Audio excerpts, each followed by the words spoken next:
국화꽃 향기가 무겁게 내려앉은 장례식장 안은 깊은 정적과 낮은 흐느낌만이 감돌았습니다. 검은 상복을 입은 사람들의 그림자가 하얀 벽 위로 길게 드리워졌고 시간은 더디게 흘러가는 듯했어요. 김영호 노인은 멍하니 재단 중앙에 놓인 아내 박선희의 영정 사진만 바라보고 있었습니다. 며칠 전까지만 해도 따뜻한 미소로 자신을 바라봐주던 아내. 하지만 이제 사진 속 아내는 말이 없었습니다.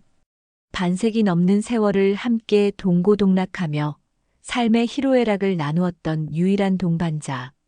아내의 부재는 영호에게 있어 온 세상이 무너져 내리는 듯한 슬픔이자 견딜 수 없는 고통이었습니다. 북받쳐 오르는 슬픔에 금방이라도 주저앉을 것 같았지만 영호는 가까스로 몸을 가누며 자리를 지켰습니다. 옆에는 아들과 딸이 그의 팔을 부축하며 아버지의 슬픔을 나누려 애썼지만 수십 년의 세월을 함께 쌓아온 부부의 연을 먼저 떠나보낸 이의 상실감을 온전히 헤아리기란 어려운 일이었습니다. 영호의 눈가에는 눈물이 마를 새가 없었고 가슴속은 텅 비어버린 듯 공허하기만 했습니다. 조문객들이 끊임없이 오가며 위로의 말을 건넸지만 그 어떤 말도 영호의 귀에는 제대로 들리지 않았어요. 문득 영호의 흐릿한 시야 속으로 아내와 함께했던 어느 봄날의 기억이 아지랑이처럼 피어올랐습니다. 따스한 햇살 아래 앞마당 작은 텃밭에서 호미질을 하던 아내의 모습. 허리가 아프다면서도 올해는 상추가 잘 자랄 것 같다며 아이처럼 환하게 웃던 얼굴. 영감, 이리 와서 이것 좀 맛봐요. 올해 첫 상추는 달아도 아주 달구먼. 하며 상추쌈을 싸서 그의 입에 넣어주던 다정한 손길. 그 소박하고 평범했던 순간들이 이제는 다시 돌아올 수 없는 눈물겹도록 소중한 추억으로 남았습니다. 선희야 여보. 영호는 저도 모르게 아내의 이름을 나지막이 부르며 입술을 깨물었습니다. 가슴을 애는 듯한 아픔에 숨쉬기조차 힘들었습니다. 바로 그때 장례 절차를 위해 장의사들이 분주히 움직이기 시작했습니다. 검은색 정장을 단정하게 차려입은 그들은 숙련된 솜씨로 제단을 정돈하고 조문객들을 안내했습니다. 그 중에서도 유독 침착하고 연륜이 묻어나는 중년의 남성이 유족들, 특히 영호의 곁으로 다가와 정중하게 다음 절차를 안내했습니다. 그의 얼굴에는 직업적인 슬픔과 연민이 담겨 있었지만 동시에 모든 과정을 매끄럽게 이끌어가야 한다는 책임감도 느껴졌어요. 어르신, 이제 곧 입관식이 시작될 예정입니다. 잠시 자리에서 일어나 준비해 주시면 감사하겠습니다. 낮고 차분한 목소리였습니다. 영호는 극심한 슬픔 속에서도 반사적으로 고개를 끄덕였습니다. 하지만 그의 시선은 여전히 아내의 영정 사진에 고정되어 있었기에 자신에게 말을 건넨 장의사의 얼굴을 제대로 인지하지는 못했습니다. 그저 예를 갖춰 자신의 일을 묵묵히 수행하는 수많은 장례식장에서 마주쳤을 법한 그런 장의사 중 한 명이라고만 생각했을 뿐입니다. 아내를 떠나보내야 하는 이 가혹한 현실 앞에서 다른 어떤 것도 영호의 슬픔을 비집고 들어올 틈은 없어 보였습니다. 입관식이 엄숙하게 진행되었습니다. 하얀 천에 덮인 아내의 마지막 모습을 마주하는 순간 김영호 노인은 다시 한번 터져 나오려는 울음을 간신히 참아냈습니다. 아들과 딸의 부축을 받으며 예를 갖춰 아내에게 마지막 인사를 건네는 그의 어깨는 가늘게 떨리고 있었어요. 모든 절차가 경건하고 질서정연하게 진행되는 동안 영호의 시선은 자신도 모르게 유족들을 안내하고 입관 절차를 돕는 한 장의사에게로 향했습니다. 아까 그 침착하고 연륜 있어 보이던 중년의 남자였습니다. 그의 움직임 하나하나가 이상하게 눈에 들어왔습니다. 관뚜껑을 덮기 전 유족들에게 마지막 인사를 권하는 그의 손짓, 나지막하지만 또렷하게 절차를 설명하는 목소리, 예를 갖춰 고개를 숙이는 각도까지. 그 모든 것이 낯설어야 함에도 불구하고 영호는 자꾸만 기시감을 느꼈습니다. 마치 아주 오래전 기억 저편 어딘가에서 보았던 듯한 익숙함. 하지만 그 익숙함의 정체는 안개 속처럼 희미해서 붙잡을 수가 없었습니다. 내가 지금 슬픔 때문에 헛것을 보는 건가 아니면 너무 지쳐서 그런가. 영호는 고개를 가로저으며 자신의 이상한 감각을 애써 무시하려 했습니다. 평생을 함께한 아내를 떠나보내는 이 비통한 자리에서 생면부지의 장의사에게서 익숙함을 느끼다니. 스스로 생각해도 제정신이 아닌 것 같았습니다. 하지만 아무리 떨쳐내려 해도 장의사의 모습은 자꾸만 영호의 시야에 걸렸고 그때마다 설명할 수 없는 감정의 파문이 마음속에서 일렁였습니다. 특히 그의 뒷모습. 넓지는 않지만 단단해 보이는 어깨와 반듯하게 뻗은 등줄기기가 유독 낯익게 느껴졌습니다. 슬픔에 잠겨 멍하니 앉아있던 영호는 자신도 모르게 옆에 앉은 아들에게 나지막이 물었습니다. 저기 저분 말이다. 저 장의사분. 꽤 오래 일하신 분 같구나. 아들은 아버지의 뜬금없는 질문에 잠시 의아한 표정을 지었지만 이내 장의사 쪽을 한번 쳐다보고는 대답했습니다. 아, 예, 아버지. 김민준 팀장님이라고 하시던데 저희가 경황이 없어 잘 챙기지 못하는 부분까지 알아서 꼼꼼하게 잘 챙겨주시더라고요. 경험이 많으신 분 같아요. 김민준. 아들의 입에서 나온 이름은 평범했지만 영호의 귀에는 그 이름마저 어딘가 익숙하게 들리는 듯 했습니다. 하지만 세상에 같은 이름을 가진 사람이 어디 한둘인가. 영호는 다시 한번 자신의 감각이 슬픔으로 인해 무뎌지고 혼란스러워진 탓이라고 결론 지으려 애썼습니다. 그럼에도 불구하고 마음 한구석에서는 꺼지지 않는 불씨처럼 의문과 함께 미묘한 긴장감이 피어오르기 시작했습니다.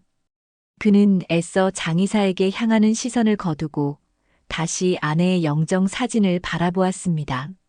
하지만 사진 속 아내의 미소 위로 자꾸만 그 장의사의 모습이 희미하게 겹쳐 보이는 것을 막을 수는 없었습니다. 슬픔의 강 속에서 영호는 자신도 모르게 과거의 강둑 어딘가를 더듬고 있는 것인지도 몰랐습니다. 입관식이 끝나고 잠시 유족들이 숨을 돌리는 동안 장례식장 내부는 무거운 침묵과 간헐적인 흐느낌만이 감돌았습니다. 김영호 노인은 제단 옆 작은 휴게실 의자에 몸을 의지한 채 앉아 있었지만 그의 영혼은 여전히 아내 선희가 떠나간 자리를 맴돌고 있었습니다. 수십 년간 당연하게 그의 곁을 지켰던 온기, 그 온기가 사라진 자리는 시베리아 벌판의 칼바람보다 더 차갑고 황량하게 느껴졌습니다. 눈을 감아도 떠도 아내의 환한 미소와 다정한 목소리가 아른거려 그는 현실과 환상의 경계에서 위태롭게 표류하는 듯 했습니다. 주변의 모든 위로와 염려는 두꺼운 유리벽 너머의 소리처럼 아득하게만 들렸습니다. 바로 그 위태로운 평형 상태를 깨뜨린 것은 다시 한번 그의 앞에 드리워진 장의사의 그림자였습니다. 김민준 팀장. 그는 다른 직원들이 잠시 자리를 비운 사이 상주 중 가장 연장자이자 상심이 커 보이는 영호 노인의 상태를 살피러 온 듯 했습니다. 그의 발걸음은 조심스러웠고 그의 존재감은 애써 드러내지 않으려는 듯 희미했지만 이미 그의 모습 하나하나에 신경을 곤두세우고 있던 영호에게는 그 어떤 소리보다 더 크게 느껴졌습니다. 어르신, 잠시 앉아서 쉬시는 것이 좋겠습니다. 너무 상심이 크시겠지만 기력을 차리셔야 남은 절차도 잘 치르실 수 있습니다. 곧 다시 조문객들이 오실 시간이니 잠시라도 눈을 붙이시거나 따뜻한 차라도 한 잔 드시는 것이. 민주는 영호 노인에게 다가가 허리를 정중히 숙이며 말을 건넸습니다. 그의 목소리는 장례식장의 소란스러움 속에서도 이상하리만치 명료하게 영호의 귓가에 와 닿았습니다. 그 목소리에는 인위적이거나 사무적인 느낌이 없었습니다. 오히려 오랜 세월 동안 수많은 죽음과 이별을 지켜본 사람 특유의 깊은 연륜과 인간적인 슬픔에 대한 진심 어린 공감이 담겨 있는 듯 했습니다. 영호는 그 목소리에 이끌리듯 천천히 고개를 들었습니다. 그리고 다시 한번 민준의 얼굴을 정면으로 아주 가까운 거리에서 마주하게 되었습니다. 이번에는 좀 더 자세히 그의 얼굴을 뜯어볼 수 있었습니다. 반백이 된 머리카락, 햇볕과 세월에 검게 그을린 피부, 그리고 이마와 눈가에 깊게 팬 주름들. 분명 고되고 힘든 삶을 살아온 흔적이 역력했습니다. 하지만 그의 눈빛만큼은 놀랍도록 깊고 잔잔했습니다. 마치 모든 것을 이해하고 포용하는 듯한, 그러면서도 그 깊은 곳 어딘가에는 차마 말로 표현할 수 없는 슬픔과 그리움 같은 것이 짙게 배어 있는 듯한 눈빛. 영호는 그 눈빛과 마주치는 순간 다시 한번 심장이 멎는 듯한 강렬한 충격과 함께 온몸의 피가 차갑게 식는 것을 느꼈습니다. 익숙함을 넘어선 거의 확신에 가까운 전율이 그의 등줄기기를 타고 흘렀습니다. 이 눈빛, 이 분위기, 이건 단순한 우연이나 착각일 리가 없었습니다. 영호의 시선은 본능적으로 민준의 왼쪽 손목으로 향했습니다. 아까 언뜻 보았던 그 흉터 자국. 혹시 잘못 본 것은 아닐까? 그는 눈을 크게 뜨고 다시 한번 확인하려 애썼습니다. 민준은 영호의 그런 이상한 행동과 흔들리는 눈빛을 감지하고는 걱정과 의아함이 뒤섞인 표정을 지었습니다. 그는 영호의 상태가 심상치 않다고 판단했는지 다시 한번 물었습니다. 어르신, 어디 불편하신 곳이라도 있으신지요? 안색이 정말 좋지 않으십니다. 제가 잠시 부축해 드릴까요? 민주는 염려스러운 마음에 영호에게 한 걸음 더 다가서며 자연스럽게 팔을 뻗었습니다. 바로 그 순간 민준의 와이셔츠 소매가 살짝 걷히면서 아까 보았던 그 흉터 자국이 다시 한번, 이번에는 좀 더 명확하게 영호의 시야에 들어왔습니다. 번개처럼 길게 이어진 오래되어 희미해진 흉터. 그것은 의심할 여지 없이 40년도 더 된 기억 속 개울가 바위에 찢겨 피 흘리던 어린 형의 팔목에 남았던 바로 그 상처 자국이었습니다. 헉! 영호는 저도 모르게 비명에 가까운 신음소리를 내뱉으며 뒷걸음질 쳤습니다. 온몸에 힘이 빠져나가며 다리가 후들거렸고 눈앞이 아찔하게 빙글빙글 돌았습니다.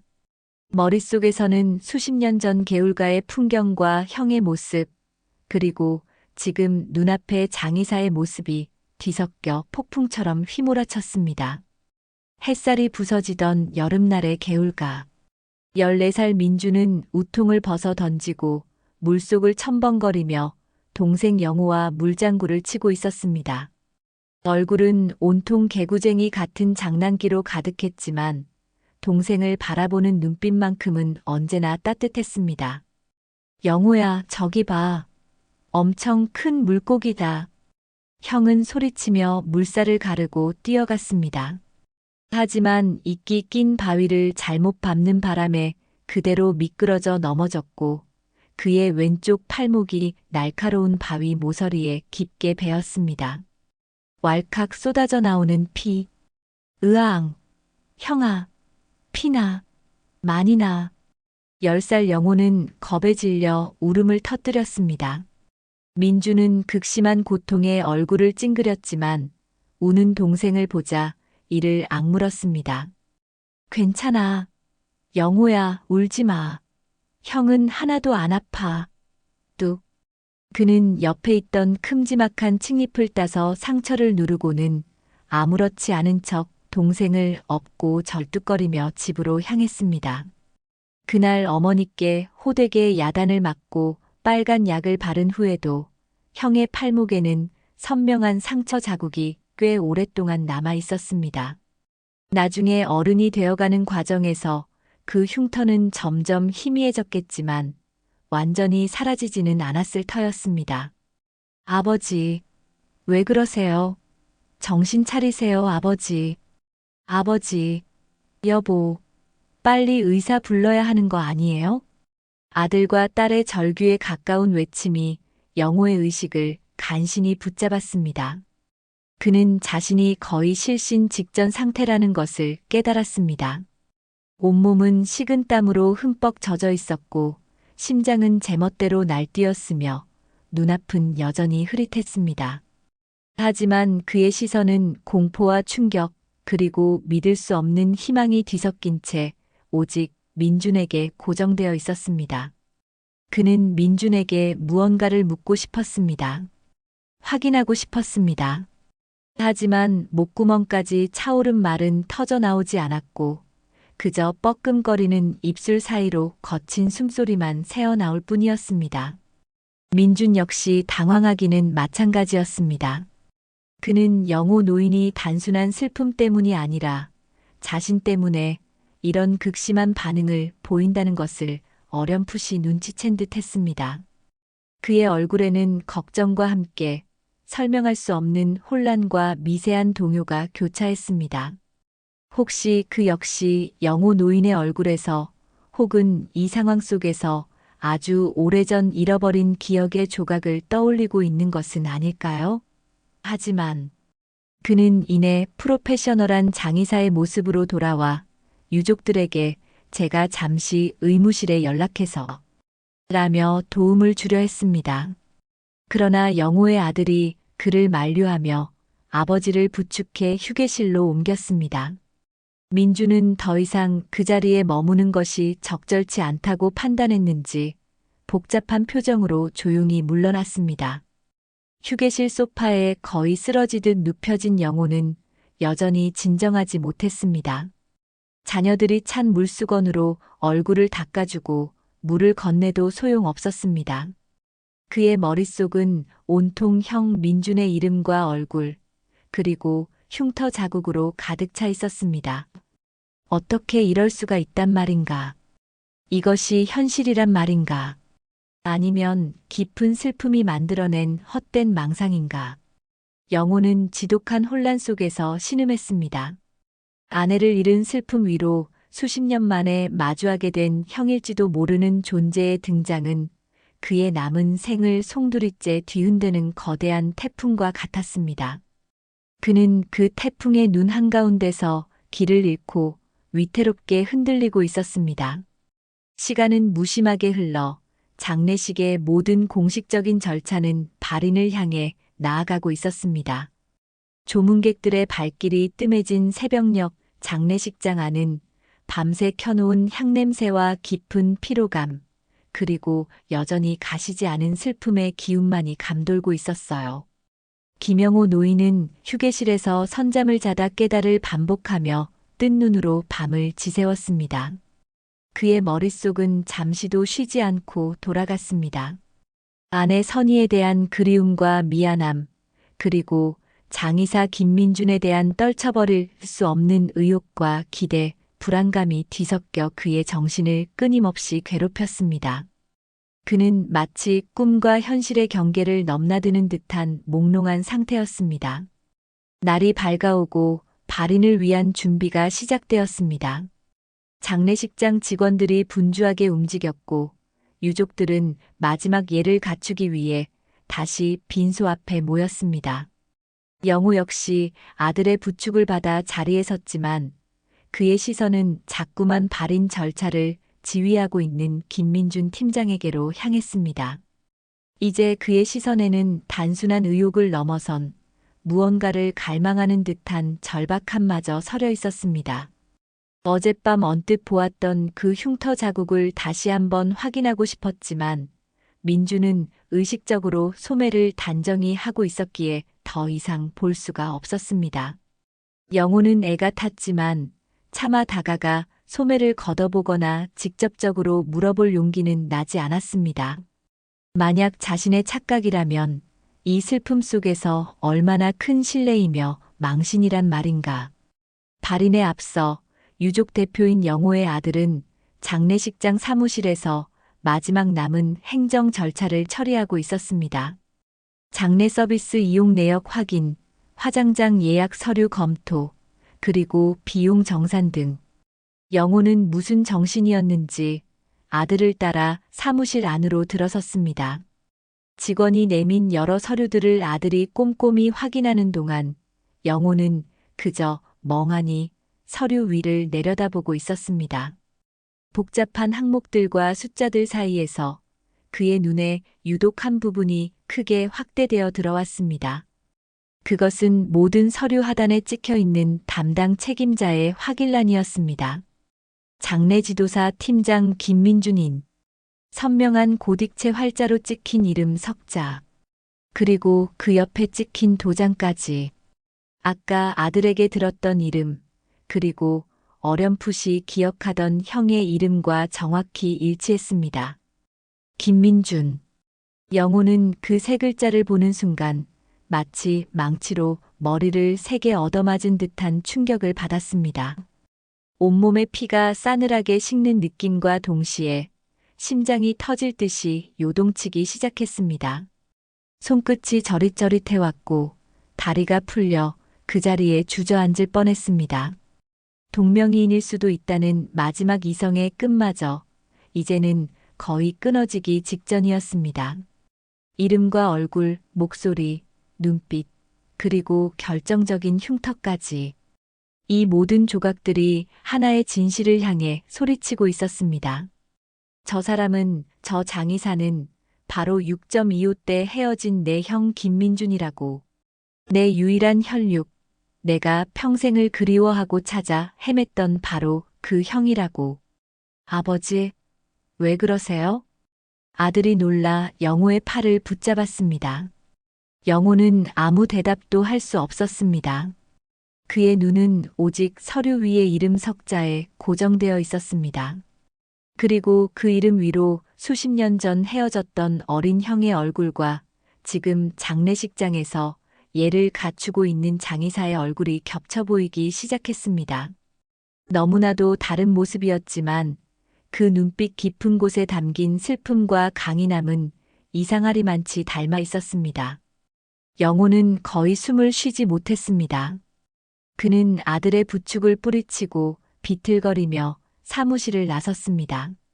그리고는 미친 사람처럼 장례식장 안을 헤매며 김민준을 찾기 시작했습니다.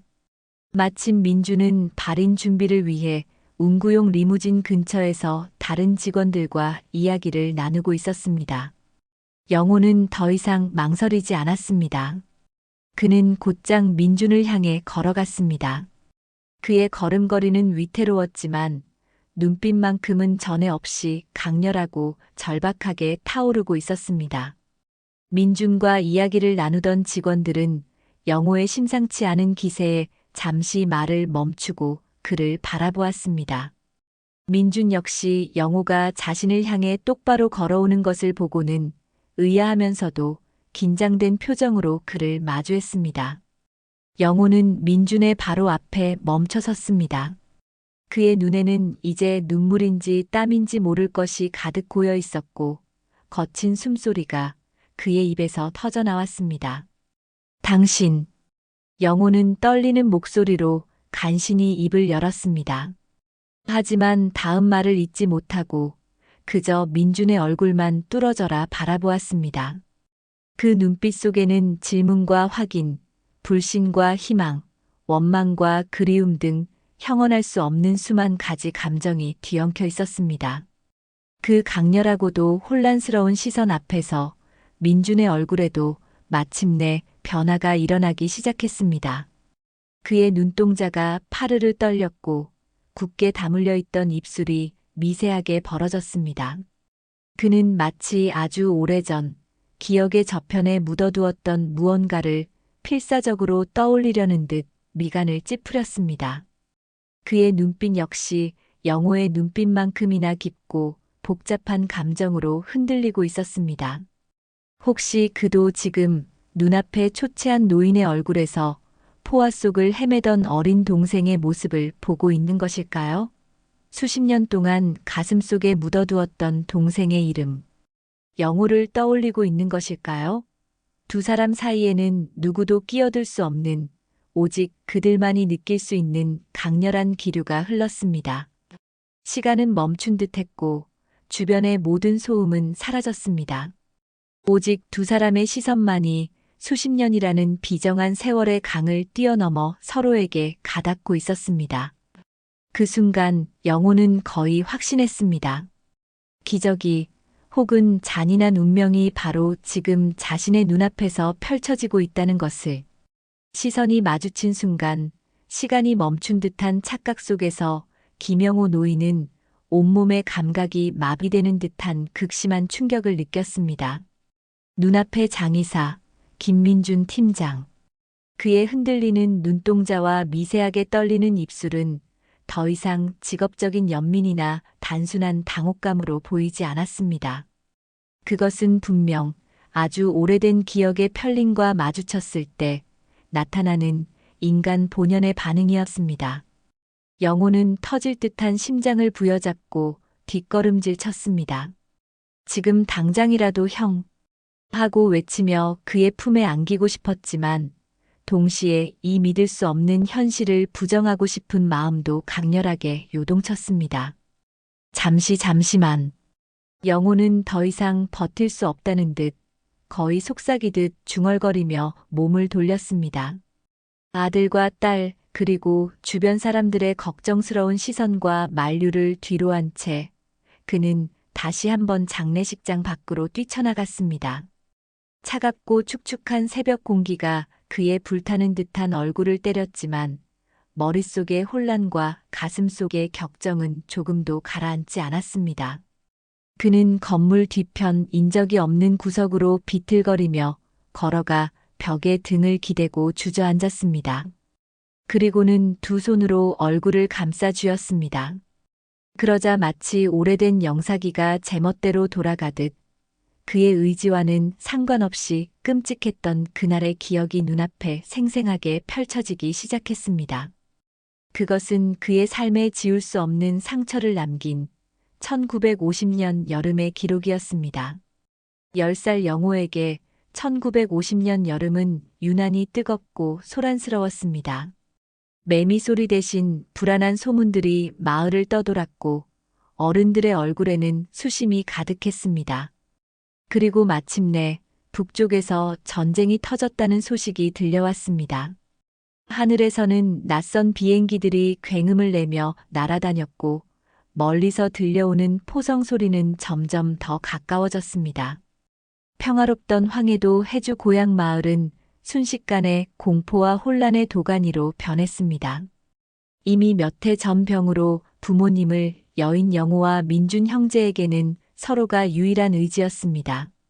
14살의 형 민준은 아직 소년티를 벗지 못했지만 동생을 지켜야 한다는 책임감으로 조숙해져 있었습니다. 영호야, 정신 똑바로 차려야 한다. 무슨 일이 있어도 형 손 놓치면 안 돼. 민준은 어린 동생의 손을 굳게 잡고 피난길에 올랐습니다. 어디로 가야 할지, 무엇을 해야 할지 아무것도 몰랐지만 그저 남쪽으로 가면 살 수 있다는 막연한 희망 하나만을 붙잡고 인파에 휩쓸려 걷고 또 걸었습니다. 피난길은 참혹했습니다. 길가에는 폭격으로 부서진 가옥의 잔해와 검게 그을린 시신들이 널려 있었고 부모를 잃은 아이들의 울음소리가 끊이지 않았습니다. 굶주림과 갈증, 그리고 언제 터질지 모르는 폭탄에 대한 공포가 피난민들을 짓눌렀습니다. 하늘은 뿌연 연기로 뒤덮여 있었고 공기 중에는 화약 냄새와 피비린내, 그리고 썩는 냄새가 뒤섞여 역겹게 코를 찔렀습니다. 어린 영호는 그 끔찍한 광경 앞에서 몇 번이고 주저앉아 울음을 터뜨렸습니다. 그때마다 형 민주는 동생을 다독이고 일으켜 세웠습니다. 울지 마, 영호야. 우리가 여기서 멈추면 안 돼. 조금만 더 가면 안전한 곳이 나올 거야. 형은 며칠 밤낮을 제대로 먹지도 자지도 못해 지칠 대로 지쳐 있었지만 동생 앞에서는 결코 약한 모습을 보이지 않았습니다. 때로는 등에 업고 때로는 손을 잡고 끌며 동생을 보호하기 위해 안간힘을 썼습니다. 영호에게 형은 세상에서 가장 강하고 든든한 존재였습니다. 얼마나 걸었을까요? 마침내 그들은 큰 강을 가로지르는 다리에 도착했습니다. 다리 위에는 이미 수많은 피난민들이 몰려들어 아수라장을 이루고 있었습니다. 서로 먼저 건너려고 밀치고 소리 지르는 사람들, 울부짖는 아이들, 쓰러져 신음하는 노인들. 그 혼란 속에서 민주는 영호의 손을 더욱 세게 움켜쥐었습니다. 영호야, 정신 바짝 차려. 거의 다 왔어. 바로 그때였습니다. 갑자기 하늘이 번쩍이는가 싶더니 귀청이 터져나갈 듯한 굉음과 함께 다리 근처에 폭탄이 떨어졌습니다. 쾅! 거대한 폭발음과 함께 다리가 심하게 흔들렸고 사람들은 극도의 공포에 휩싸여 비명을 지르며 흩어지기 시작했습니다. 여기저기서 다리가 무너진다. 는 외침이 터져나왔고 사람들은 살기 위해 앞뒤 가리지 않고 서로를 짓밟으며 달렸습니다. 그 순간 뒤에서 몰려오는 거대한 인파의 힘에 어린 영호의 몸이 속수무책으로 밀려났습니다. 형의 손을 잡고 있던 영호의 작은 소나기에서 힘이 빠져나갔습니다. 앗! 하는 외마디 비명과 함께 그토록 굳게 잡고 있던 형의 손이 스르르 빠져나가는 것을 느꼈습니다. 순식간의 일이었습니다. 영호는 필사적으로 다시 형의 손을 잡으려 허우적거렸지만 거센 물살에 휩쓸리듯 인파 속으로 떠밀려갔습니다. 형, 민준이 형. 영호는 목이 터져라 형의 이름을 불렀습니다. 눈물이 앞을 가렸고 공포심에 온몸이 떨렸습니다. 폭음과 비명, 울음소리가 뒤섞인 아비규환 속에서 그의 목소리는 너무나 작고 힘없었습니다. 그는 미친 듯이 주위를 둘러보며 형의 모습을 찾았습니다. 수많은 사람들 속에서 형을 찾는 것은 불가능에 가까워 보였습니다. 그러다 저 멀리 인파에 휩쓸려 다리 난간 쪽으로 밀려나고 있는 익숙한 뒷모습을 발견했습니다. 형이었습니다. 형, 나 여기 있어. 형. 영호는 있는 힘껏 소리쳤지만 형은 뒤돌아보지 않았습니다. 아마 듣지 못했거나 혹은 들었더라도 돌아볼 여유가 없었을 것입니다. 형의 모습은 점점 더 멀어져 갔고 이내 검은 연기와 먼지 속으로 완전히 사라져버렸습니다. 그것이 영호가 기억하는 형의 마지막 모습이었습니다. 형의 손을 놓친 순간의 절망감, 눈앞에서 형을 잃어버렸다는 충격, 그리고 이 지옥 같은 세상에 홀로 남겨졌다는 끔찍한 공포와 외로움. 그 모든 감정들이 어린 영호의 영혼을 갈기갈기 찢어놓았습니다. 그는 그 자리에 주저앉아 세상이 떠나가라 울부짖었습니다. 하지만 아무도 그의 울음에 귀 기울여주지 않았습니다. 전쟁은 모든 것을 파괴했고 그 속에서 개인의 슬픔 따위는 너무나 하찮은 것이었습니다. 그날 이후 영호의 삶은 송두리째 바뀌었습니다. 고아가 된 그는 낯선 사람들의 손에 이끌려 남쪽으로 내려왔고 고아원과 임시 수용소를 전전하며 굶주림과 학대 속에서 힘겹게 살아남아야 했습니다. 어린 시절의 기억은 트라우마가 되어 평생 그를 괴롭혔고 특히 형의 손을 놓쳤다는 죄책감은 그의 마음속 깊은 곳에 무거운 족쇄처럼 남아 있었습니다. 그는 전쟁이 끝나고 어른이 되어서도 끊임없이 형의 행방을 수소문했지만 끝내 형을 찾을 수 없었습니다. 마음 한편으로는 형이 그날 죽었을 거라고 혹은 이미 다른 세상 사람이 되었을 거라고 체념하며 살아왔습니다. 그런데 그 형이 살아있었다니. 그것도 바로 자신의 눈앞에 아내의 장례를 치르는 장의사의 모습으로 서 있었다니. 영호는 감당할 수 없는 감정의 무게에 짓눌려 숨조차 제대로 쉴 수 없었습니다. 그는 다시 한번 주저앉은 채 어린아이처럼 흐느껴 울기 시작했습니다. 수십 년 동안 억눌러왔던 슬픔과 그리움, 죄책감, 그리고 이 기막힌 재회에 대한 원망과 혼란이 뒤섞인 눈물이었습니다. 장례식장 뒤편의 차가운 어둠 속에서 한 노인의 서러운 통곡 소리가 밤하늘을 향해 울려 퍼지고 있었습니다. 마치 6.25 전쟁의 폐허 속에서 길을 잃었던 어린 소년의 울음소리처럼 장례식장 뒤편에서의 격렬했던 오열과 회상이 지나간 후 김영호 노인은 간신히 몸을 일으켜 세웠습니다. 밤새 내린 이슬과 그의 눈물이 뒤섞여 옷자락은 축축하게 젖어 있었고 온몸은 탈진한 듯 무거웠지만 그의 눈빛만큼은 이전과 확연히 달라져 있었습니다. 슬픔에 잠겨 모든 것을 놓아버린 듯했던 공허함 대신 이제는 형일지도 모르는 존재 김민준이라는 장의사에 대한 강렬한 의욕과 함께 어떻게든 진실을 확인해야 한다는 절박한 의지가 그를 지배하고 있었습니다. 그는 마치 오랜 잠에서 깨어난 사람처럼 혹은 전혀 다른 인물이 된 것처럼 이전과는 다른 종류의 생기를 띠기 시작했습니다. 그것은 희망이라기보다는 차라리 처절함에 가까운 몸부림이었습니다. 영호는 흐트러진 옷매무새를 가다듬고 다시 장례식장 안으로 들어섰습니다. 새벽의 어둠이 걷히고 동이 터오면서 장례식장 안은 발인을 준비하는 움직임으로 다시 분주해지고 있었습니다. 그는 자신을 걱정스럽게 바라보는 자녀들에게 괜찮다. 는 짧은 말만 남기고 다시 빈소 근처 의자에 자리를 잡았습니다. 하지만 그의 시선은 더 이상 아내의 영정 사진이나 조문객들에게 향하지 않았습니다.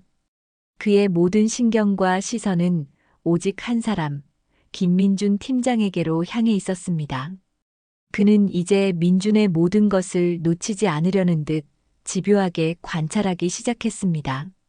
그의 걸음걸이, 자세, 말투, 표정 변화, 심지어 다른 사람들과 대화할 때의 미묘한 억양이나 손짓까지 어린 시절 어렴풋이 기억나는 형의 모습과 습관들을 필사적으로 떠올리며 눈앞에 민준과 하나하나 대조해 보았습니다. 형은 어릴 때 유난히 걸음걸이가 빨랐는데 저 사람도 그런가? 형은 왼손잡이였는데 저 사람은 어느 손으로 필기를 하거나 물건을 짚는가? 형은 웃을 때 입꼬리가 살짝 올라가는 버릇이 있었는데 저 사람은 어떤가? 하지만 수십 년이라는 세월은 너무나 많은 것을 바꾸어 놓았습니다. 어린 시절의 기억은 희미했고 눈앞의 민주는 너무나 다른 환경에서 다른 삶을 살아온 중년의 남성이었습니다. 그의 모습에서 형의 명확한 증거를 찾는 것은 모래사장에서 바늘 찾기처럼 어려운 일이었습니다. 그럼에도 영호는 포기하지 않았습니다. 그는 마치 탐정처럼 혹은 사냥꾼처럼 민준의 주변을 맴돌며 결정적인 단서를 찾기 위해 온 신경을 곤두세웠습니다. 어젯밤 보았던 손목의 흉터. 그것이 가장 확실한 증거였지만 민준은 마치 영호의 그런 속내를 알아차리기라도 한 듯 양복 소매 단추를 단단히 잠그고 장갑까지 끼고 있어서 더 이상 확인할 길이 없었습니다. 영호는 애가 탔지만 섣불리 다가가 소매를 걷어볼 수는 없는 노릇이었습니다. 김민준 역시 자신에게 쏟아지는 영호 노인의 그 집요하고도 강렬한 시선을 더 이상 모른 척하기 어려웠습니다. 처음에는 상주가 상심이 커서 그러려니 생각했지만 시간이 갈수록 그 시선이 단순한 슬픔이나 감사의 표현이 아님을 느꼈습니다. 그 눈빛 속에는 무언가 다른 것, 아주 깊고 복잡하며 절박한 감정이 담겨 있었습니다. 민주는 영호와 눈이 마주칠 때마다 자신도 모르게 가슴 한구석이 서늘해지거나 혹은 알 수 없는 파문이 이는 것을 느꼈습니다. 저 노인의 얼굴이 어딘가 낯익은 것 같기도 하고 그의 깊은 슬픔이 자신과 무관하지 않게 느껴지기도 했습니다. 하지만 민준 역시 자신의 감정을 애써 누르며 프로페셔널한 태도를 유지하려 했습니다. 그는 수많은 장례를 치러오면서 감정에 휘둘리지 않는 법을 터득한 사람이었습니다. 지금은 슬픔에 잠긴 유족들을 위로하고 마지막 가시는 길을 정중히 모시는 것이 자신의 임무라고 생각했습니다. 그는 일부러 영호와의 직접적인 접촉을 피하거나 시선을 다른 곳으로 돌리며 자신의 평정심을 지키려 애썼습니다. 시간은 흘러 마침내 발인 시간이 다가왔습니다. 영구차가 대기하고 있었고 아내 선희의 관이 빈소 밖으로 운구될 준비를 하고 있었습니다. 민주는 마지막 절차들을 점검하고 유족들에게 운구에 참여할 것을 안내했습니다. 바로 그때 모든 것이 끝나기 전에 더 이상 미룰 수 없다는 절박함이 영호의 온몸을 휘감았습니다. 만약 이대로 아내를 떠나보내고 저 장의사와도 헤어진다면 영원히 진실을 알 수 없게 될지도 모른다는 두려움. 어쩌면 평생을 후회하게 될지도 모른다는 불안감. 영호는 떨리는 다리에 힘을 주며 자리에서 일어섰습니다. 그리고는 마치 자석에 이끌리듯 천천히 민준에게로 다가갔습니다. 그의 발걸음은 무거웠고 심장은 금방이라도 터져나올 듯 요동쳤습니다. 무슨 말을 해야 할까? 어떻게 물어봐야 할까? 머릿속에서는 수만 가지 질문과 시나리오가 뒤엉켰습니다. 그의 이마에는 다시 식은 땀이 흘렀고 입술은 바짝 말라왔습니다. 주변의 모든 소음은 멀어지고 오직 자신의 심장 소리와 발걸음 소리만이 들리는 듯 했습니다. 아들과 딸이 아버지의 돌발적인 행동에 놀라 다가와 부축하려 했지만 영호는 손을 저어 만류했습니다. 지금 이 순간만큼은 혼자여야 했습니다. 오직 그와 형일지도 모르는 저 남자, 두 사람만의 시간이었습니다. 마침내 영호는 민준의 몇 걸음 앞에 멈춰 섰습니다.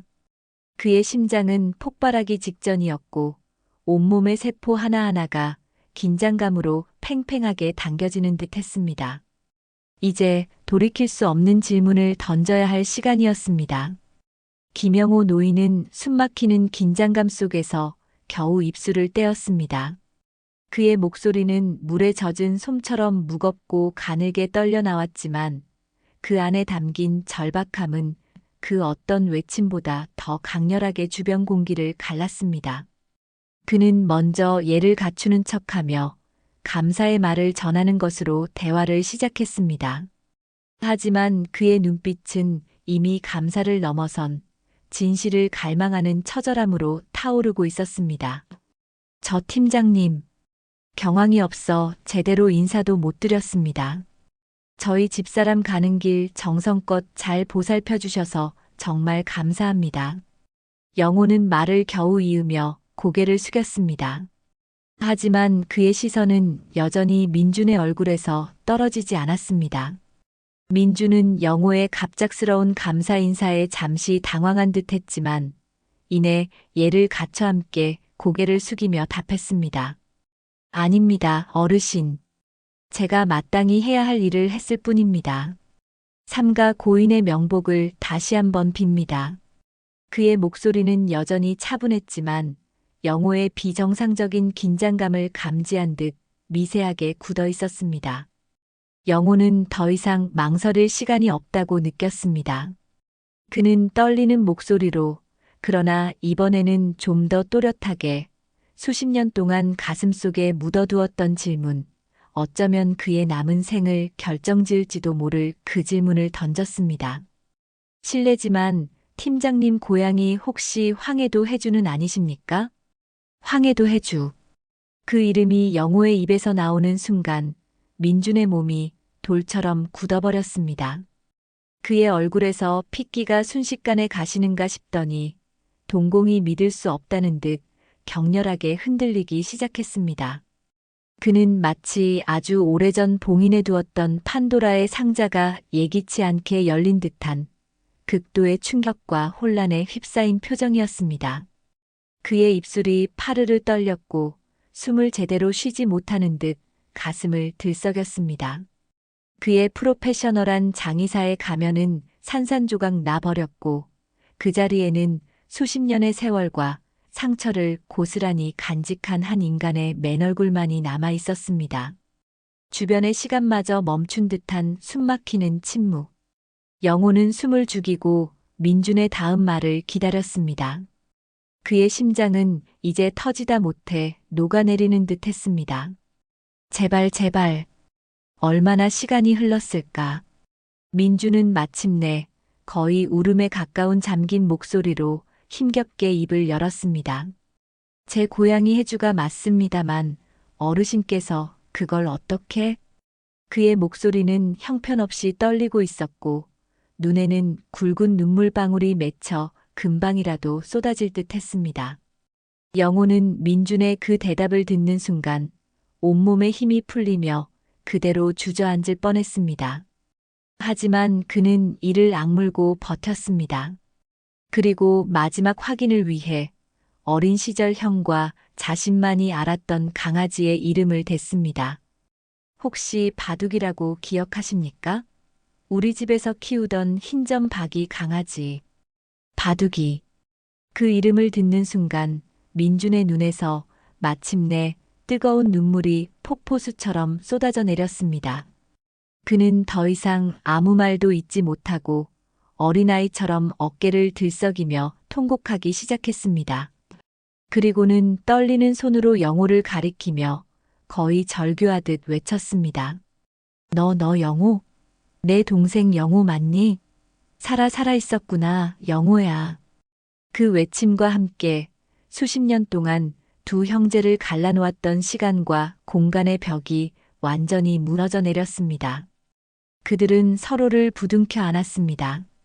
누가 먼저랄 것도 없이 마치 자석처럼 이끌려 서로의 존재를 확인했습니다.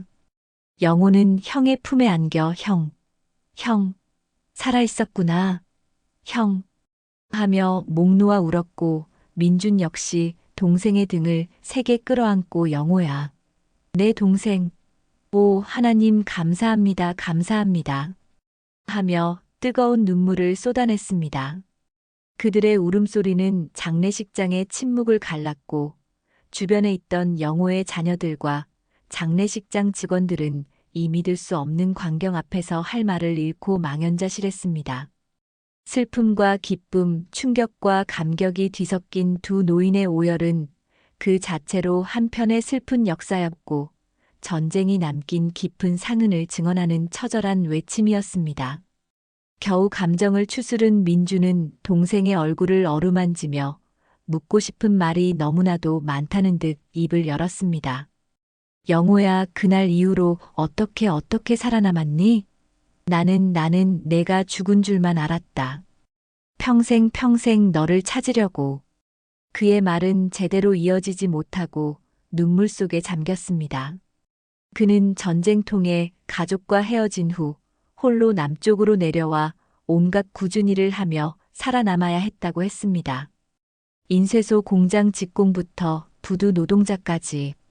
그러다 우연한 계기로 장의사 일을 배우게 되었고 수많은 죽음을 지켜보며 어쩌면 자신처럼 전쟁통에 헤어진 가족을 찾을 수 있지 않을까 하는 막연한 희망으로 평생을 살아왔다고 했습니다.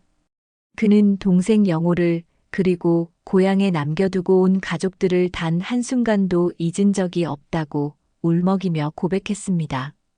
그의 얼굴에 깊게 팬 주름 하나하나에는 그가 겪었을 고통과 그리움의 세월이 고스란히 새겨져 있는 듯 했습니다.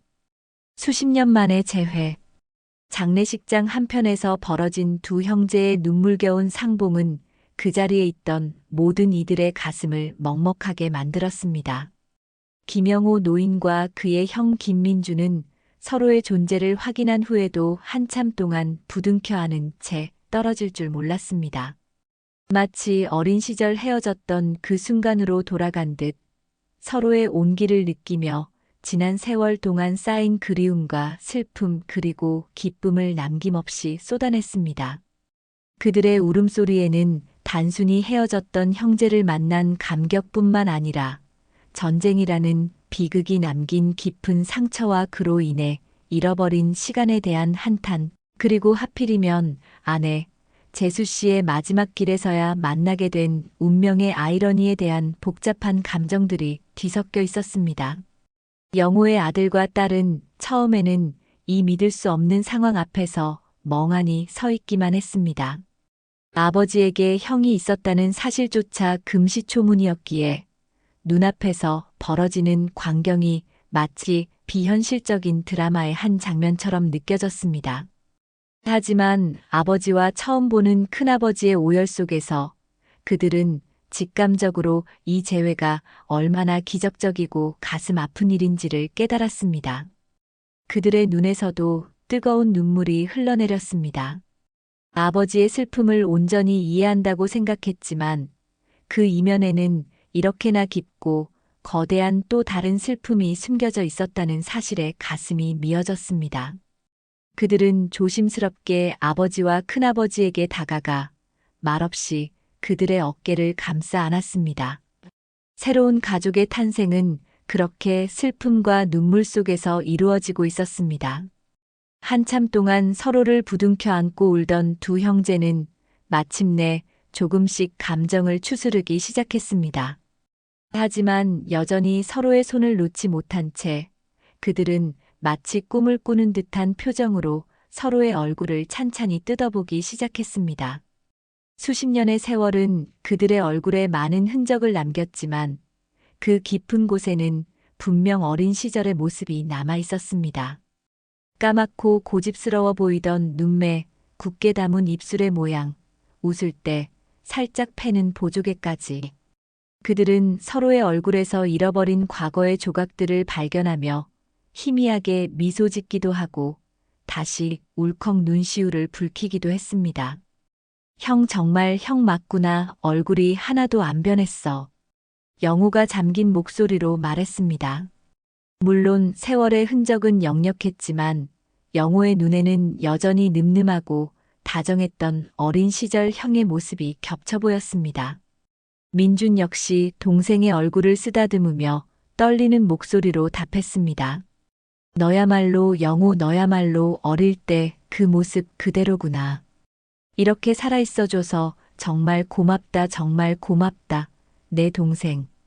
그들은 누가 먼저랄 것도 없이 서로의 기억 속에 남아있는 어린 시절의 추억들을 하나씩 꺼내놓기 시작했습니다. 마치 서로의 존재를 다시 한번 확인이라도 하려는 듯이. 기억나? 형? 우리 어릴 때 뒷산 감나무에서 몰래 감서리하다가 주인 할아버지한테 들켜서 혼쭐 났던 거? 그럼 기억나지? 내가 무섭다고 내 등 뒤에 숨어서 바들바들 떨었잖냐. 형은 그때도 나 지켜준다고 혼자 다 뒤집어 썼잖아. 냇가에서 물고기 잡다가 내가 넘어져서 팔 다쳤을 때 내가 울면서 칡잎으로 감싸줬던 것도 기억난다. 그때 내 얼굴이 얼마나 하얗게 질렸었는지. 형 팔에 그때 그 흉터 아직도 있네. 두서없이 이어지는 대화 속에서 그들은 웃고 울기를 반복했습니다. 아주 사소하고 개인적인 기억의 조각들이었지만 그것들은 수십 년이라는 시간의 강을 단숨에 뛰어넘어 두 사람을 다시 형제로 묶어주는 강력한 끈이 되었습니다. 그 기억의 퍼즐들을 맞춰나가면서 그들은 비로소 서로의 존재를 온전히 현실로 받아들일 수 있었습니다. 잃어버린 세월에 대한 안타까움과 그 시간 동안 서로가 겪었을 고통에 대한 연민이 두 사람의 가슴을 가득 채웠습니다. 아내의 장례식이라는 비통한 현실 속에서 그들은 기적처럼 되찾은 혈육의 온기를 나누며 서로의 상처를 보듬고 있었습니다. 아내 박선희의 발인과 사무제까지 모든 장례 절차가 끝나고 슬픔과 충격으로 가득했던 며칠이 폭풍처럼 지나갔습니다. 김영호 노인의 집에는 오랜만에 무거운 정적이 내려앉았습니다.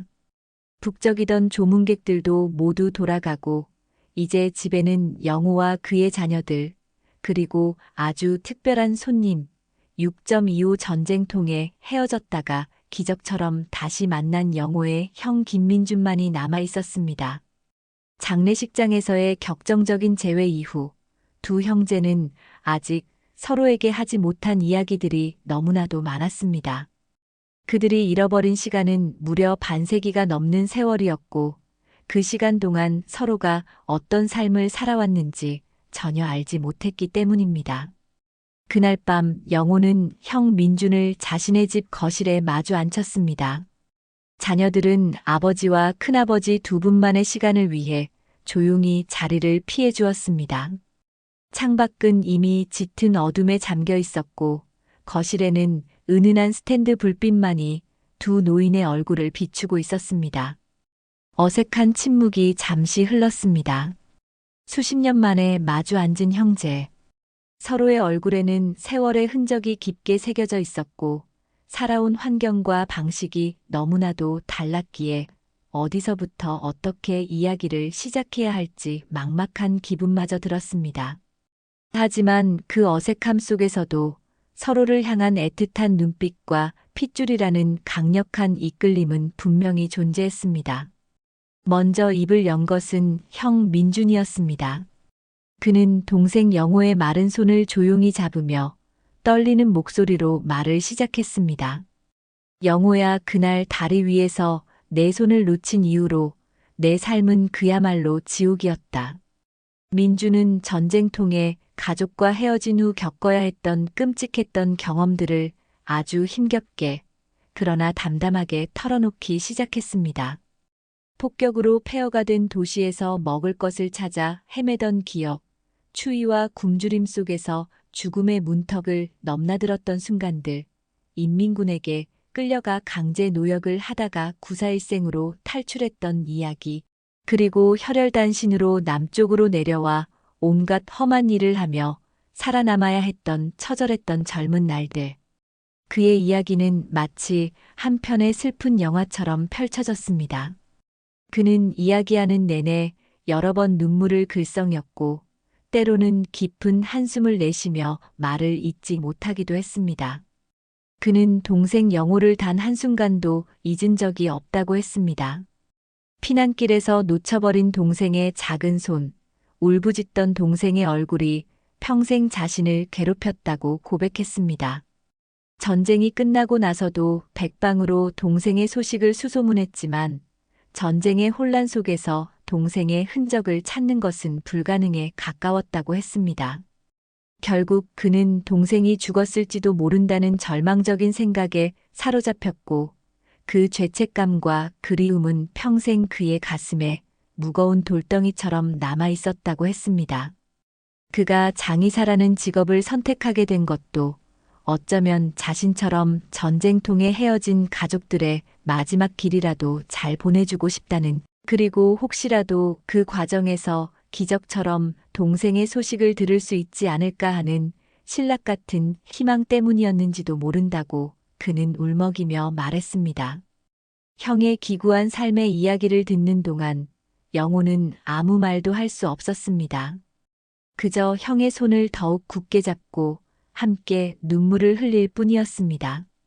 자신 역시 힘든 삶을 살아왔다고 생각했지만 형이 겪었을 고통과 외로움에 비하면 아무것도 아니라는 생각이 들었습니다. 동시에 그런 지옥 같은 시간 속에서도 꿋꿋하게 살아남아준 형이 너무나도 고맙고 자랑스러웠습니다. 그리고 자신을 평생 잊지 않고 그리워했다는 형의 고백은 그의 메마른 가슴을 뜨겁게 적시는 위로가 되었습니다. 형의 이야기가 끝나고 이번에는 영호가 자신의 삶에 대해 이야기할 차례였습니다. 고아원을 전전하며 겪었던 서러움, 배우지 못한 한 때문에 무시당하며 살아야 했던 젊은 시절, 그리고 아내 선희를 만나 가정을 이루고 자녀들을 키우며 평범하지만 성실하게 살아온 이야기. 그의 삶 역시 결코 순탄하지만은 않았지만 형의 파란만장한 삶에 비하면 비교적 평범하고 안정적인 삶이었습니다. 영호는 자신의 이야기를 담담하게 풀어나가면서도 문득문득 형이 곁에 있었다면 얼마나 좋았을까 하는 아쉬움과 안타까움을 느꼈습니다. 형이 있었다면 그의 삶은 조금 더 풍요롭고 덜 외로웠을지도 모릅니다. 두 형제는 밤이 깊어가는 줄도 모르고 서로의 삶에 대해 이야기를 나누었습니다. 때로는 함께 웃고 때로는 함께 울며 수십 년 동안 서로에게 전하지 못했던 이야기들을 하나씩 풀어놓았습니다.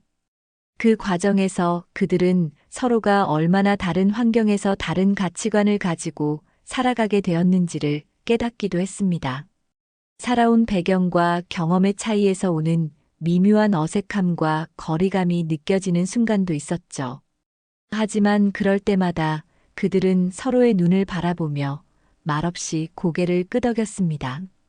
중요한 것은 그들이 살아온 방식이 아니라 그들이 서로를 그리워하며 살아왔다는 사실, 그리고 마침내 다시 만났다는 기적이었습니다. 핏줄이라는 강한 유대는 그 어떤 차이점보다 더 강하게 그들을 하나로 묶어주었습니다. 다음 날 아침 영호의 아들과 딸은 밤새 이야기를 나누느라 지쳐 잠든 아버지와 큰아버지를 위해 조용히 아침 식사를 준비했습니다.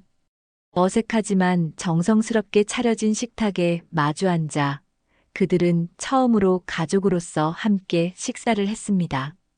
영호의 자녀들은 큰아버지 민준에게 어린 시절 아버지의 모습에 대해 묻기도 하고 큰아버지가 살아오신 이야기에 귀를 기울이며 신기해하고 안타까워했습니다.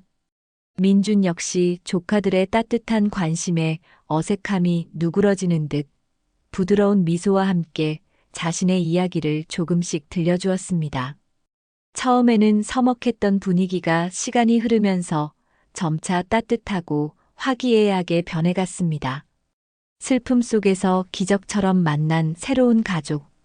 그들은 서로에게 조심스럽게 다가가며 잃어버린 시간의 퍼즐 조각들을 하나씩 맞춰나가고 있었습니다. 그 모습은 마치 혹독한 겨울 끝에 찾아온 따스한 봄날의 풍경처럼 보는 이들의 마음마저 훈훈하게 만들었습니다. 아내 선희의 사무제를 지낸 며칠 후 김영호 노인은 형 김민준과 함께 아내가 잠든 추모공원을 찾았습니다. 5월의 햇살은 따사로웠지만 하늘은 마치 그들의 슬픔을 아는 듯 옅은 구름에 가려져 있었습니다. 두 형제는 나란히 걸어 아내의 봉안담 앞에 섰습니다. 민주는 동생이 정성껏 준비해온 하얀 국화꽃 한 다발을 받아들고 한 번도 만나보지 못한 재수 씨의 사진 앞에 조용히 내려놓았습니다. 그리고는 깊이 고개를 숙여 예를 갖췄습니다. 그의 얼굴에는 동생의 아픔을 함께 나누는 진심 어린 애도와 함께 이런 슬픈 자리에서야 재수 씨를 처음 대면하게 된 것에 대한 미안함과 안타까움이 교차했습니다. 영호는 형의 그런 모습을 옆에서 지켜보며 다시 한번 눈시울을 붉혔습니다. 아내를 잃은 슬픔은 여전히 가슴 깊이 사무쳤지만 이제 그의 곁에는 그 슬픔을 함께 나눠 짊어질 형이 있었습니다. 그는 아내의 사진을 향해 나지막이 속삭였습니다. 여보 보고 있소? 내가 우리 형님을 찾았소. 당신이 하늘에서 도와준 게지 그렇지? 이제 나 혼자가 아니니 너무 걱정하지 말고 편히 쉬시오. 그의 목소리는 눈물에 젖어 있었지만 이전처럼 절망적인 슬픔만 느껴지지는 않았습니다. 그 안에는 형을 찾았다는 안도감과 함께 남은 삶을 살아갈 작은 희망의 불씨가 피어오르고 있었습니다. 두 형제는 한참 동안 말없이 봉안담 앞에 서서 각자의 상념에 잠겼습니다. 민주는 평생을 외롭게 살아왔을 동생과 그런 동생의 곁을 묵묵히 지켜주었을 재수 씨에 대한 생각에 마음이 아팠습니다. 영호는 아내에 대한 그리움과 함께 기적처럼 다시 만난 형과의 미래를 조심스럽게 그려보았습니다. 전쟁이 남긴 상처는 너무나 깊고 아팠지만 그 폐허 속에서도 마침내 형제의 연은 다시 이어졌습니다. 그것은 슬픔 속에서 피어난 한 줄기 위안이자 기적이었습니다. 추모공원을 나서는 두 형제의 발걸음은 이전보다 한결 가벼워 보였습니다. 그들은 돌아오는 차 안에서 그리고 집에 돌아와서도 많은 이야기를 나누었습니다. 이제는 과거에 대한 회한이나 슬픔보다는 앞으로 함께 만들어갈 시간에 대한 기대와 계획들이 주를 이루었습니다.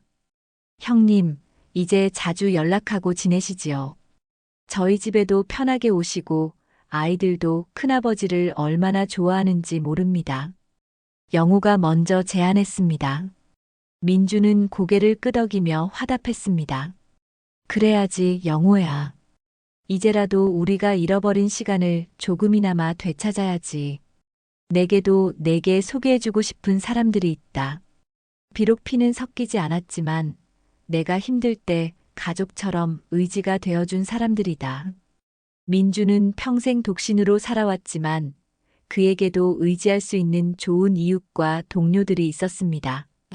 그는 동생에게 자신의 소중한 인연들을 소개해주고 싶었습니다. 두 사람은 서로의 연락처를 교환하고 다음 만남을 약속했습니다.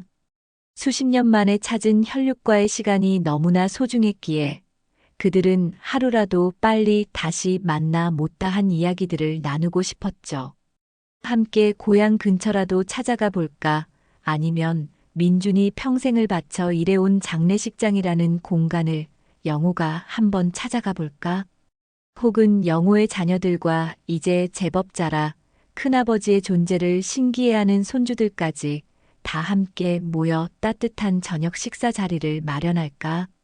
여러 가지 계획들이 오가는 동안 두 노인의 얼굴에는 오랜만에 어린아이 같은 설렘과 함께 환한 웃음꽃이 피었습니다. 물론 그 웃음의 배경에는 아내를 잃은 슬픔과 잃어버린 세월에 대한 안타까움이라는 깊은 그림자가 여전히 드리워져 있었지만 그 슬픔을 이겨내고 서로에게 의지하며 앞으로 나아가려는 삶의 의지가 그 무엇보다 강하게 빛나고 있었습니다.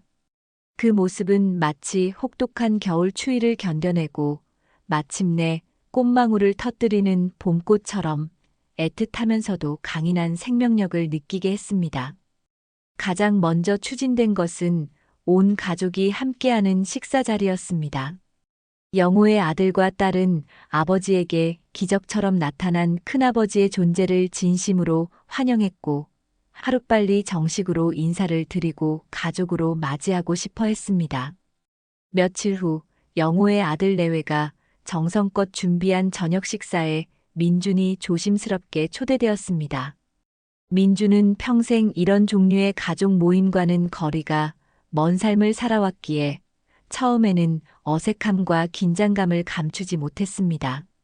하지만 영호의 자녀들과 손주들이 보여준 따뜻하고 진심 어린 환대에 그의 얼어붙었던 마음도 조금씩 녹아내리는 듯 했습니다. 큰아버지, 편하게 많이 드세요. 아버지께서 큰아버지가 오신다고 얼마나 좋아하셨는지 몰라요. 아들 내외는 연신 민준의 빈잔을 채우고 맛있는 음식을 권하며 살갑게 굴었습니다. 아직 어린 손주들은 낯선 할아버지의 등장이 신기한 듯 민준의 주변을 맴돌며 호기심 가득한 눈으로 그를 바라보았습니다. 특히 막내 손녀딸이 용기를 내어 민준의 무릎 위로 올라와 앉아 할아버지, 옛날 이야기 해주세요. 라고 조르는 모습은 평생 외롭게 살아온 민준의 가슴에 뜨거운 무언가를 울컥 차오르게 만들었습니다. 그는 잠시 말을 잇지 못하고 눈시울을 붉혔지만 이내 아이의 머리를 쓰다듬으며 자신이 겪었던 옛날 이야기들을 물론 너무 슬프거나 끔찍한 부분은 제외하고 동화처럼 각색하여 들려주기 시작했습니다. 아이들은 눈을 반짝이며 이야기에 빠져들었고 그 모습을 지켜보는 영호와 그의 자녀들의 얼굴에는 따뜻한 미소가 번졌습니다. 식사가 끝나고 거실에 둘러앉아 과일을 먹으며 대화는 계속되었습니다. 영호의 자녀들은 큰아버지에게 궁금했던 것들을 이것저것 물었습니다. 어떻게 장의사 일을 시작하게 되셨는지, 평생 결혼은 왜 안 하셨는지, 혹시 다른 가족이나 가까운 친구는 없으신지 등. 민주는 처음에는 대답을 망설이기도 했지만 조카들의 진심 어린 관심에 조금씩 마음을 열고 자신의 이야기를 솔직하게 털어놓았습니다. 그는 전쟁 후 홀로 살아남기 위해 겪어야 했던 고독과 어려움, 그리고 동생 영호를 찾지 못했다는 상실감이 자신의 삶에 얼마나 큰 영향을 미쳤는지 담담하게 고백했습니다. 결혼을 하지 않은 것도 어쩌면 언제 다시 만날지 모르는 가족에게 부끄럽지 않은 모습이고 싶었기 때문인지도 모른다고 덧붙였습니다. 그의 담담한 고백 속에는 그가 평생 짊어져야 했던 슬픔과 그리움의 무게가 고스란히 느껴져 듣는 이들의 마음을 숙연하게 만들었습니다. 영호는 형의 이야기를 들으며 말없이 술잔을 기울였습니다. 형이 살아온 기구한 삶에 가슴이 아팠고 그런 형을 이제라도 만나게 된 것이 얼마나 큰 행운인지 새삼 깨달았습니다. 그는 조카들에게 말했습니다. 너희 큰아버지는 정말 대단하신 분이다. 그 어려운 시절을 혼자 힘으로 이겨내시고 이렇게 훌륭하게 살아오셨으니 너희들도 큰아버지를 본받아 어떤 어려움 속에서도 희망을 잃지 않고 꿋꿋하게 살아가야 한다. 아버지의 진심 어린 말에 자녀들은 고개를 끄덕이며 큰아버지 민준을 존경의 눈빛으로 바라보았습니다. 그날 밤 민준은 영호의 집에서 하룻밤을 묵고 가기로 했습니다.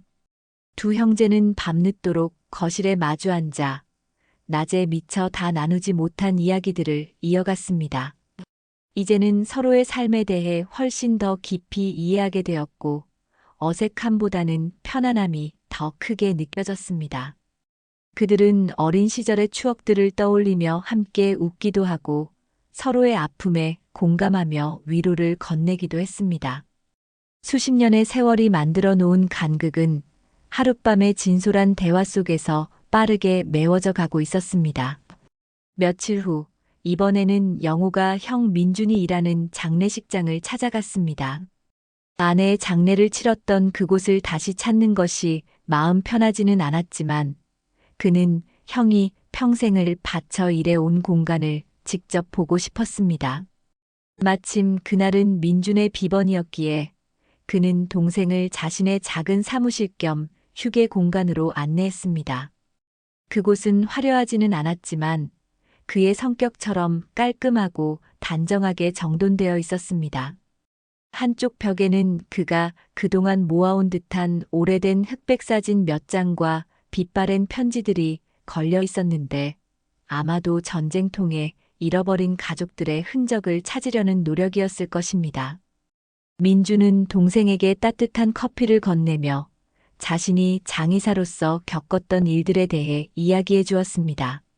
수많은 사람들의 마지막 길을 배웅하며 느꼈던 삶과 죽음에 대한 생각들, 유족들의 슬픔을 위로하며 보람을 느꼈던 순간들, 그리고 때로는 자신처럼 전쟁이나 사고로 가족을 잃은 사람들의 아픔에 깊이 공감하며 함께 울었던 기억들까지.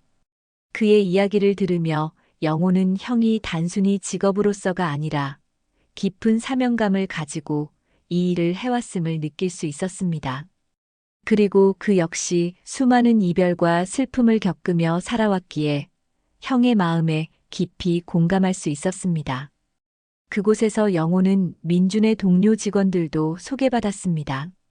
그들은 민준을 형님 혹은 팀장님이라 부르며 깊이 존경하고 따르는 모습이었습니다. 그들은 영호에게 민준이 얼마나 성실하고 책임감 강하며 따뜻한 사람인지에 대해 칭찬을 아끼지 않았습니다. 영호는 그런 동료들의 이야기를 들으며 형이 비록 외로운 삶을 살았을지는 몰라도 결코 불행하지만은 않았을 것이라는 생각에 조금은 마음이 놓였습니다.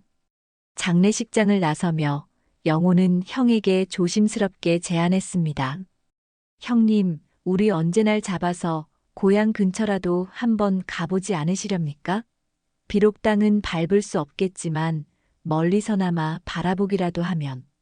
그의 말에 민주는 잠시 말을 잇지 못하고 먼 곳을 바라보았습니다. 그의 눈빛이 다시 한번 깊은 슬픔과 그리움으로 젖어드는 듯 했습니다. 하지만 이내 그는 고개를 끄덕였습니다. 그래, 영호야. 그러자꾸나. 그곳에 우리 부모님 산소도 있고 내 말대로 멀리서나마 바라보기라도 해야지. 두 형제는 그렇게 또 하나의 약속을 가슴에 새겼습니다. 잃어버린 고향, 돌아갈 수 없는 땅에 대한 아픔을 공유하며 그들의 유대는 더욱 깊어지고 있었습니다. 재회의 기쁨 속에서 그들은 함께 과거의 상처를 치유하고 미래를 향해 나아갈 준비를 하고 있었습니다.